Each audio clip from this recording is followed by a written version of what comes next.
कई पिछड़े राज्य हैं, उन राज्यों को जब तक विकसित नहीं करेंगे आप कैसे महामहिम राष्ट्रपति जी के अभिभाषण में जो तथ्य डाला गया है, जो सपना है, जो संकल्प है, उसको आप पूरा कर पाएंगे? 2000 में बिहार का बंटवारा हुआ, बिहार और झारखंड अलग अलग हुए, सारे खनिज संपदा झारखंड में चले गए, बिहार में कुछ नहीं बचा। और अधीर रंजन जी आपको एक बात बता देते हैं, जब बिहार और झारखंड का बंटवारा हो गया था तो बिहार में ये आम चर्चा थी कि अब बिहार में कुछ नहीं बचा है, आलू लालू और बालू बचा है, इतना ही बचा है बिहार में, बाकी सब झारखंड चला गया। लेकिन आज बिहार कहां पहुंचा? आज बिहार का जो विकास दर है वो पिछले कई वर्षों से दोहरे अंक में है। रघुराम राजन कमेटी ने अपने रिपोर्ट में कई राज्यों के बारे में, बिहार के बारे में, उड़ीसा के बारे में, कई राज्यों के बारे में चर्चा किया कि ये पिछड़े राज्य हैं और इनको विकसित करना चाहिए, लेकिन इन्होंने उसको ठंडे बस्ते में डाल दिया। अब नमस्कार, द इंडिया टॉप देख रहे हैं आप और मेरा नाम शशांक पांडे है। बजट सत्र चल रहा है और ऐसे में मुंगेर सांसद और जदयू के राष्ट्रीय अध्यक्ष ललन सिंह संसद में अपनी आवाज को बुलंद कर रहे थे।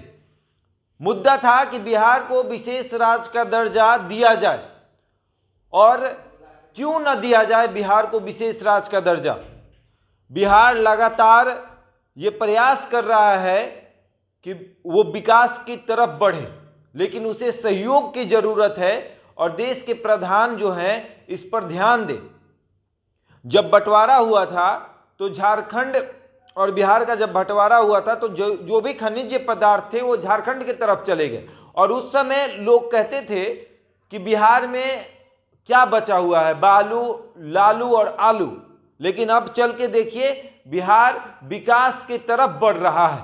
और क्या कुछ कह रहे हैं ललन सिंह, सुनिए। महामहिम राष्ट्रपति जी के अभिभाषण में एक और बात की चर्चा है।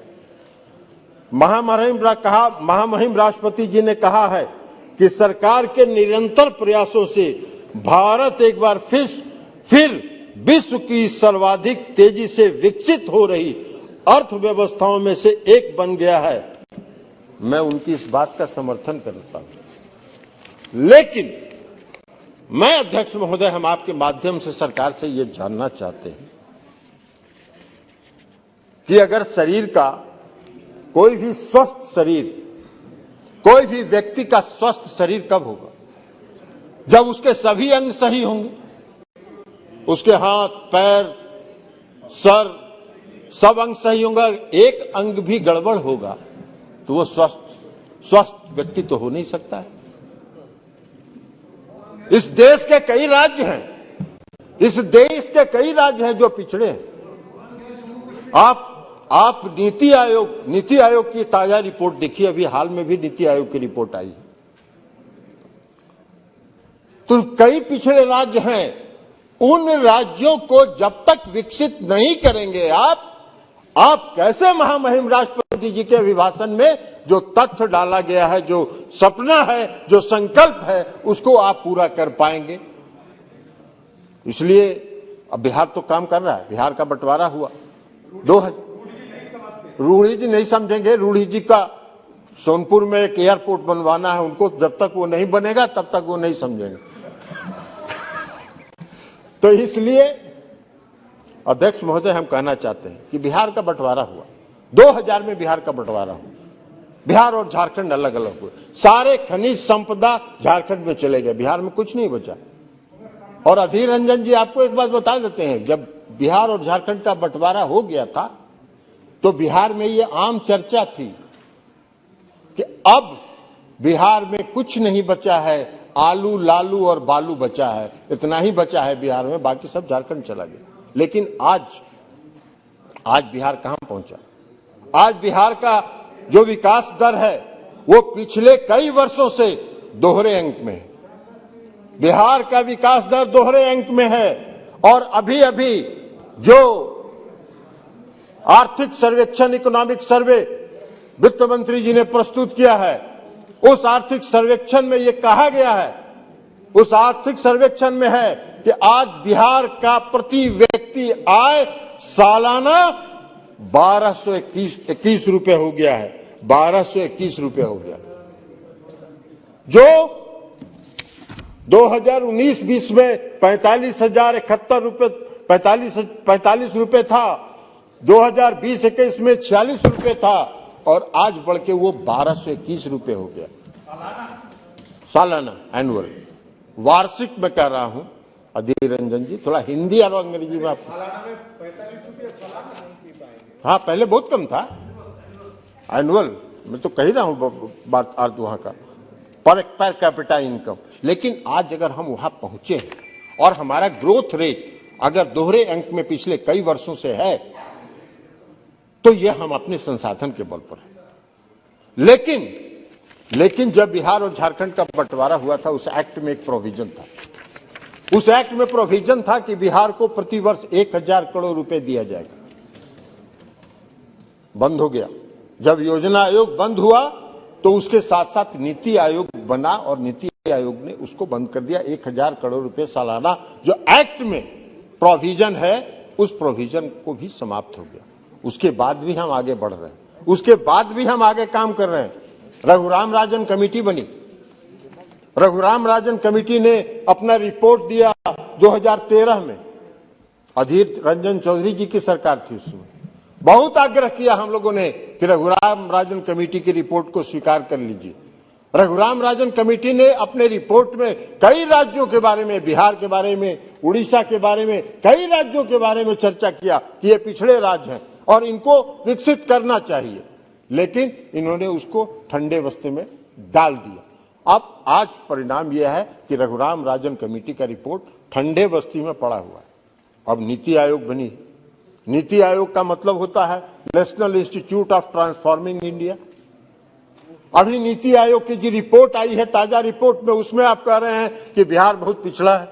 अरे भाई, तो बिहार अगर बहुत पिछड़ा है और उसको अगर आप आगे नहीं लाएंगे, उसको अगर आप विकसित नहीं करेंगे, तो आप विकसित राष्ट्र की कल्पना कैसे कर सकते हैं? आप विकसित राष्ट्र की कल्पना अधूरा रहेगा। तो इसलिए ट्रांसफॉर्म इंडिया, जो national institute of transforming India, India का ट्रांसफॉर्मेशन कैसे होगा? इसलिए हमारे राज्य से ये मांग है कि बिहार को पिछड़ा थी विशेष राज्य का दर्जा मिलना चाहिए और राज्यों को भी दीजिए। जो पिछड़े राज्य हैं उन सभी राज्यों को भी दीजिए और उसके साथ साथ जो पिछड़े राज्य हैं उसमें भी विकास करिए, तो आगे बढ़िएगा और तभी आपका विकसित राष्ट्र की कल्पना आप कर सकते हैं।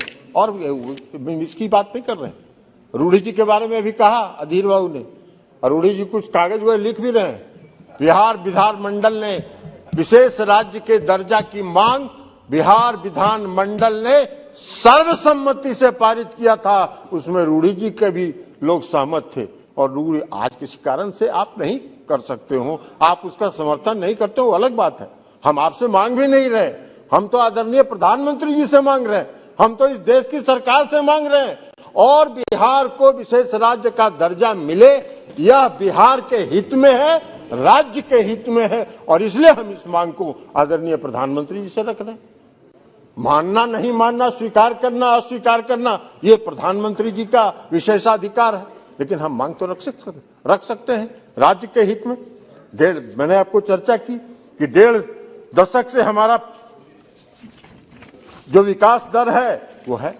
अब विशेष राज्य के दर्जा बहुत लोग चर्चा करते हैं, 15th फाइनेंस कमीशन की चर्चा करते हैं कि 15th फाइनेंस कमीशन में विशेष राज्य के दर्जा के बारे में कोई अनुशंसा नहीं है। 15th फाइनेंस कमीशन ने लिखा अपने रिपोर्ट में कि हमारा मैंडेट ही नहीं है, मुझको ये मेरे क्षेत्राधिकार ही नहीं है वित्त आयोग का कि हम पिछड़े राज्यों के बारे में कोई टिप्पणी करें। तो जब उसकी कोई उसके मैंडेट में नहीं है, उसके क्षेत्राधिकार में नहीं है, तो उसकी अनुशंसा की क्या आवश्यकता है? ये तो आदरणीय प्रधानमंत्री जी को फैसला करना है, केंद्र की सरकार को फैसला करना है कि जो पिछले राज्य हैं हम उसको विकसित कर आगे बढ़ाएं कि नहीं।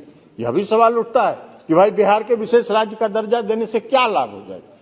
बहुत सारे लाभ है, सबको मालूम है क्या लाभ होता है। इनकम टैक्स में छूट मिलती है। बिहार में उद्योग के नाम पर कुछ नहीं है, शून्य है, औद्योगिकरण नहीं हो पा रहा है। अभी एक प्रश्न के उत्तर में माननीय मंत्री पेट्रोलियम मंत्री ने एक उत्तर में कहा कि 17,000 करोड़ बिहार का कोटा था इथेनॉल का और 34,000 करोड़ का प्रस्ताव आ गया। जहां भी थोड़ा सा स्कोप अगर मिलता है तो बिहार आगे बढ़ने के लिए बेचैन हो जाता है। थोड़ा सा हम लोग को स्कोप मिला, चूंकि हमारे यहां प्रचुर मात्रा में जो रॉ मटेरियल है इथेनॉल के लिए, मक्का मेरे यहां पर पर्याप्त मात्रा में उपलब्ध है, तो इसलिए आज हम उसको आगे बढ़ रहे हैं। जैसे ही सरकार ने छूट दिया कि शुगर केन से अलग हटके भी, शुगर के उत्पादन को चीनी के उत्पादन से अलग हटके भी सीधे इथेनॉल का उत्पादन आप कर सकते हैं, वैसे ही बिहार में बाढ़ लग गई। उसी तरह अगर आप बिहार को विशेष राज्य का दर्जा देंगे, बिहार की ही नहीं, बिहार के साथ साथ अन्य राज्यों को भी, जो पिछड़े राज्य हैं, उड़ीसा के बारे में भी उसमें चर्चा है, तो उसको भी अगर विशेष राज्य का दर्जा देंगे तो इनकम टैक्स में छूट मिलेगी, जीएसटी में उसका लाभ होगा, प्लांट मशीनरी पर छूट मिलेगी, और जब छूट मिलेगी तो वहां औद्योगिक विकास होगा, उस राज्य में का औद्योगिकरण होगा, और जब राज्य का औद्योगिकरण होगा तो राज्य विकसित होगा, प्रदेश विकसित होगा, और प्रदेश अगर विकसित होगा तभी आप विकसित राष्ट्र की कल्पना कर सकते हैं, ट्रांसफॉर्म इंडिया की कल्पना कर सकते हैं, और तभी इंडिया ट्रांसफॉर्म करेगा। यह आग्रह हम करना चाहते हैं। औद्योगिक इकाई अगर बढ़ेगी तो नौकरी के रोजगार बढ़ेंगे, नौजवानों को रोजगार मिलेगा, कई तरह की सुविधाएं हैं, ट्रांसपोर्टेशन पर छूट मिलता है, तो कई तरह की सुविधाएं हैं जो विशेष राज्य के दर्जा के कारण लोगों को मिल सकता है। तो इसलिए हम माननीय आदरणीय देश के आदरणीय प्रधानमंत्री जी से यह मांग रखते हुए कि बिहार को विशेष राज्य का दर्जा दिया जाए, यह हम उनसे सलाह मांग रखते हुए, उनसे आग्रह करते हुए, उनसे अनुरोध करते हुए, और जो महामहिम राष्ट्रपति जी के अभिभाषण पर जो धन्यवाद का प्रस्ताव सदन में पेश हुआ है उसका समर्थन करते हुए मैं अपनी बात समाप्त करता हूं। बहुत बहुत धन्यवाद। तो सुना आपने किस तरह से ललन सिंह अपनी आवाज को बुलंद कर रहे थे आज लोकसभा में। लगातार ललन सिंह अपने ट्विटर के माध्यम से भी इस बात को उठाते रहे हैं कि देश के प्रधान बिहार पर ध्यान दें और बिहार को विशेष राज्य का दर्जा दें। बजट पेश हुआ, बजट पे भी उम्मीद थी बिहार के लोगों की और बिहार के मुख्यमंत्री नीतीश कुमार को भी कि इस बजट सत्र में, इस बजट में बिहार को विशेष राज्य का दर्जा मिले तो ठीक है, अगर नहीं मिले तो विशेष पैकेज जरूर मिलेगा, लेकिन ऐसा कुछ हुआ नहीं। लेकिन आज जब ललन सिंह को मौका मिला अपनी बातों को रखने का, तो उन्होंने बिहार की हर परेशानियों को रखा है सबके सामने। ऐसे ही तमाम खबरों के लिए जुड़े रहे हमारे साथ और देखते रहें द इंडिया टॉप।